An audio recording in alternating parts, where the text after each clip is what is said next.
Haleluya, haleluya, Yesu nashimwe cyane. Ndabaramukije mu izina ry'umukunzi wacu Yesu Kristo, aho muherereye hose ku isi, ubuntu bw'Imana bukomeze kubana namwe.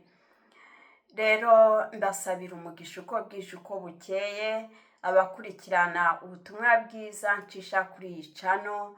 Umwami Yesu akomeze kubahezagira cyane kandi abakomereze mu rukundo rwe ndetse no mu maboko ye, kandi urukundo munyereka Uwiteka Imana namwe akomeze kubereka ibyiza, cyangwa se akomeze kubakorera ibyiza bibanezeza.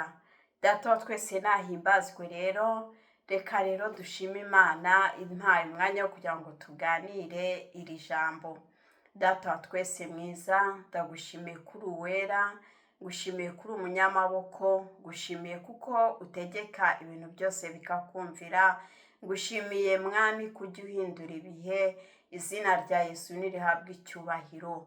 Mu izina rya Yesu Kristo nciye bugufi kugira ngo Uwiteka Imana nyiribihe umanuke ubane nanjye, ntaba ari jye ugaragara, ahubwo izina rye rihabwe icyubahiro, kandi iri jambo rigende rikore ku mitima ya benshi. Mana nziza, Mana idakiranirwa ngo wibagirwe imirimo, mwami iri jambo rizagira abantu rihindura kandi ribakomeze kubw'izina rya Yesu, amen. Reka dusome ijambo ry'Imana musanga mu gitabo cya Zaburi, ibice byaho 147 n'umurongo waho wa mbere. Haravuga ngo haleluya, kuko ari byiza kuririmbira Imana yacu ishimwe, nuko igikundiro kandi gushima kurakwiriye. Umurongo waho wa kabiri haravuga ngo Uwiteka yongera kubaka Yerusalemu, ateranya abimuwe bo mu Isiraheli, akiza abafite imitima imenetse, apfuka inguma n'imibabaro yabo. Uwiteka Imana ahabwa icyubahiro cyane. Haleluya. Dusomye amagambo atubwira yuko ari byiza kuririmbira Imana kandi no gushima Imana ko ari uko igikundiro Imana ihabwa icyubahiro. Rero wowe utajya ushima Imana, iri jambo rikwibukije yuko ugomba gushima Imana haba unezerewe cyangwa tutanezerewe, kuko kuba byonyine igihumeka, ugifitiye umwuka wo guhumeka, ukaba ukibonesha amaso yawe ibiri kuri iyi si, ni ubuntu wagiriwe. Imana Data wa twese nihimbazwe. Ariko ngendere cyane ku murongo wa kabiri, haravuga ngo Uwiteka yongera kubaka Yerusalemu, ateranya abimuwe bo mu Isiraheli, akiza abafite imitima imenetse, apfuka inguma z'imibabaro yabo. Uwiteka Imana ihabwa icyubahiro. Rero ijambo ry'uno munsi, ijambo tuganira ni ijambo ryo kuvuga, rivuga ngo Uwiteka Imana yongera kubake. Haleluya. Yongera kubake kuko hari aho wasenyutse. Yesu atugirire neza. Tuzi neza yuko umuntu yasenyuka gute. Hariho igihe usenyuka kubera intambara uhagazemo, kubera ibigeragezo uhagazemo, noneho ibyo bigeragezo bikakwambura kwizera. Imana itugirire neza. Cyangwa se ukagira intambara za bene so mukorana umurimo w'Imana, cyangwa se mukorana mu kazi runaka. Imana itugirire neza. Cyangwa ukagira umuturanyi mubi, cyangwa ukagira umugabo Satani akamwarikamo, cyangwa ukagira umugore Satani akamwarikamo. Muri icyo gihe rero akagukorera ibyo utari witeze, bituma rero umutima wawe usenyuka, bigatuma wumva ibyiringiro cyangwa ibyizigiro byawe bitakaye, ukumva umutima wawe uhora ugendana umubabaro. Ariko ijambo ry'Imana riratubwiye ngo nuko Uwiteka yongera kubaka Yerusalemu. Data wa twese nahimbazwe. Haleluya. Ngo Uwiteka yongera kubaka Yerusalemu. Bene data, nshuti y'Imana, yongera gukoranya abantu, arabahuza, kandi ngo Uwiteka apfuka inguma zabo. Data wa twese nahimbazwe. Mwene data, nshuti y'Imana, sinzi uruguma uri kugendana uyu munsi, ahasenyutse hawe, ibyawe byasenyutse byatumye ugendana uruguma rwa buri gihe. Yesu atugirire neza. Umuntu akabona umuntu arimo kugenda ariko mu mutima indani harasenyutse, hari uruguma ruvirirana. Imana itugirire neza kandi Yesu adufashe. Bene urwo ruguma nta wundi muntu urubona atari Uwiteka wenyine. Yesu atugirire neza cyane kandi Yesu atwiteho. Ushobora guterwa uruguma cyangwa se ugasenywa n'umwana wibyariye, cyangwa ugasenywa n'abavandimwe bawe.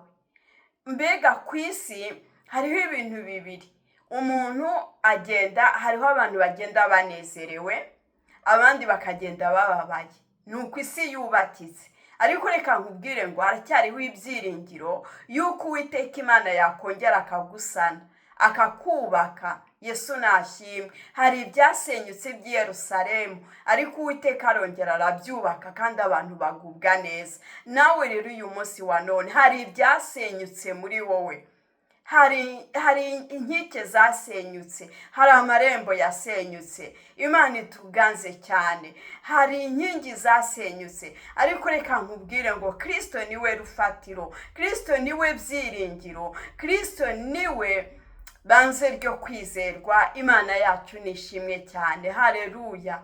Imana ishimwe. Nkwifurije kongera kubakwa n'Imana.